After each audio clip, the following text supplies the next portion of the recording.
Octagonal UFO gunned down by F-16 over Lake Huron. United States tells citizens to leave Russia immediately. Philippines says China used laser against Coast Guard. U.S. reports more avian flu detections in mammals. Warming waters could suffocate marine life and disrupt fisheries.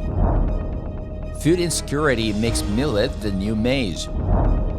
Japan will allow self-driving delivery robots take to the streets. New ultra-luxury brand is quietly building an empire.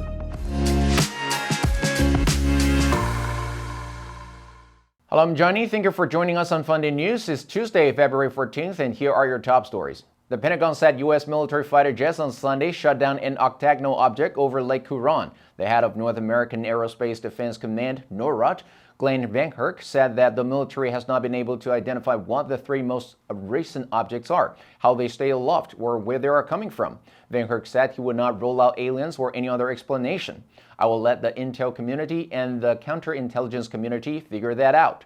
I haven't ruled out anything. U.S. Navy pilots showing footage of crafts that are impossible to exist, flying faster and harder than any man-made object. A U.S. official speaking on condition of anonymity said the object appeared to be octagonal in structure, with strings hanging off but no discernible payload. It was the fourth flying object to be shot down in a little more than a week. U.S. officials identified the first object as a Chinese surveillance balloon and shot it down off the coast of South Carolina on February 4th. Last Friday, a second object was shot down over sea ice near Dead Horse, Alaska, and a third object was destroyed over Canada's Yukon last Saturday.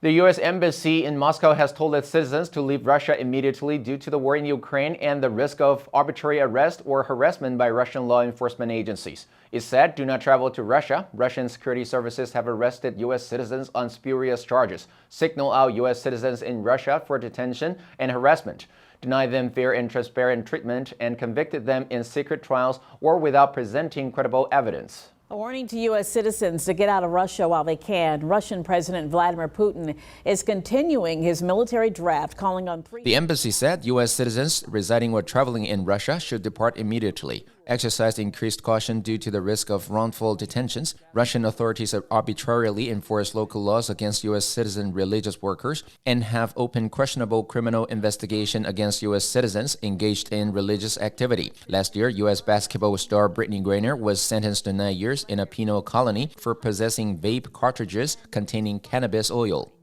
The Philippines on Monday accused a Chinese Coast Guard ship of hitting a Philippine Coast Guard vessel with a military-grade laser and temporarily blinding some of its crew in the disputed South China Sea, calling it a blatant violation of Manila's sovereign rights.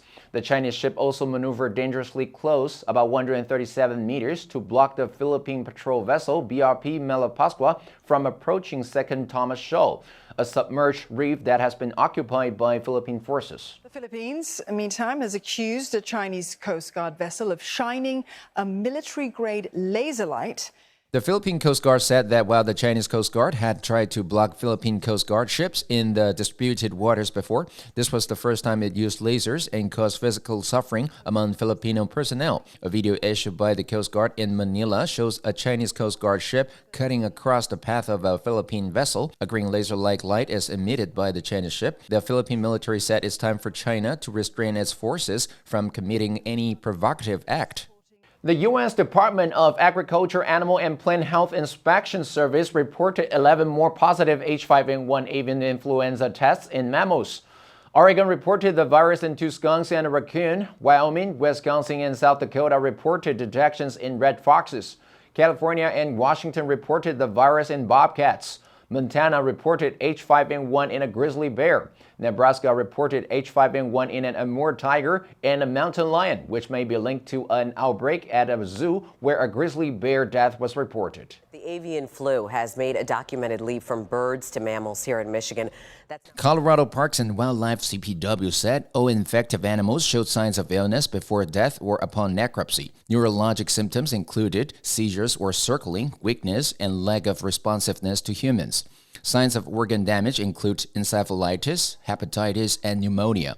CPW said other similar suspected mammalian cases have been detected in the state, with confirmatory testing pending. The agency added that the number of mammal cases is low, despite the growing variety of infected species. Do today learn. Today is Tuesday. Commercial. Traveler 是旅行者。 I have to wait for click. So he or she is at the Columbia Towers Hotel gift store.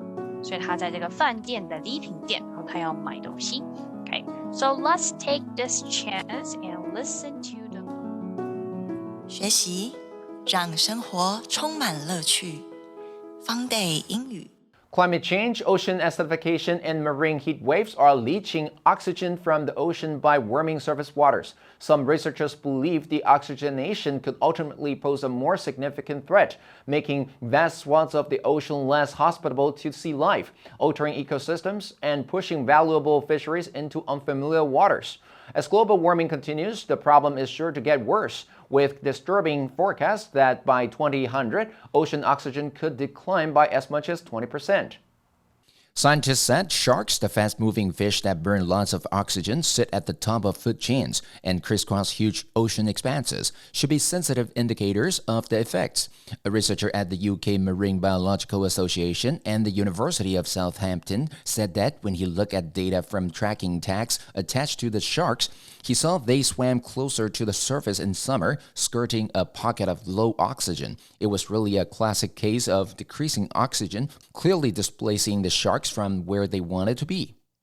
According to the Food and Agriculture Organization, millet accounts for less than 3% of the global grain trade, but cultivation is growing in some arid zones. The UN's World Food Program deployed dozens of threshing machines and gave seed packs and training to 63,000 small-scale farmers in Zimbabwe's drought-prone areas during the previous season. Government teams in Zimbabwe have fanned out to remote rural regions, providing expert assistance to spread technical knowledge to farmers. Millet is more tolerant of poor soils, drought, and harsh growing conditions, and can easily adapt to different environments without high levels of fertilizer and pesticide. Executive chief and co-founder of New York-based fine casual food chain Teranga PTM said it's a grain that grows in poor soil, that restores the soil, that's a nutrition powerhouse, that's gluten-free. It was the perfect grain that could really not only have an impact on the environment, but also bring economic opportunity for those people. Amid labor shortages and problems of rural isolation, Japan is relaxing its traffic laws to allow autonomous delivery robots to take to the streets. Japanese robotics company ZMP has partnered with behemoths such as Japan Post Holdings in its own trials of delivery robots in Tokyo. Its delivery robot has successfully dodged pedestrians and peddled snacks on a street outside Tokyo. When blocked by passers-by, it's programmed to show a teary eye. People in Japan have so far reacted positively to the move. However, authorities don't believe Japanese streets will soon be teeming with robots, given the pressure to protect human employment. According to Professor Yutaga Uchimura at Shibara Institute of Technology, regulations mean that a maximum speed for the robots is set at 6 kilometers per hour to mitigate the chances of severe injury in the event of a collision. It's also simultaneously monitored by the Fujisawa Control Center, which will automatically be alerted via cameras whenever the robots are stuck or stopped by obstacles. The media reported a cold weather clothing company founded more than half a century ago is beginning to make a global move. The Toronto-based clothing company Canada Goose articulated its commitment to double its physical store footprint from 51 to more than 100 by the end of 2023. By 2028, the company also hopes to reach revenue of 3 billion Canadian dollars, a CAGR growth rate of 20%, given that it currently expects 2023 revenue to fall between 1.175 and 1.195 billion Canadian dollars. President and Chief Executive Danny Reyes said the categories into which Canada Goose plans to expand include luggage, eyewear, and home decor, along with its signature coats and parkas. Canada Goose currently sells clothing like sweaters, fleeces, and lounge pants, accessories like hats and mittens, and footwear such as winter boots and slippers. With many popular winter coats selling for upwards of $1,000, a Canada Goose coat is now a status symbol both on college campuses and city streets. FUNDAY News will help you sharpen your English skills and keep you informed about international current events. If you want to know more about our other programs and keep learning about the world's most important topics in English, please click the link in the description below to join FUNDAY for free. I'm Johnny Wu, your host. I'll see you next time.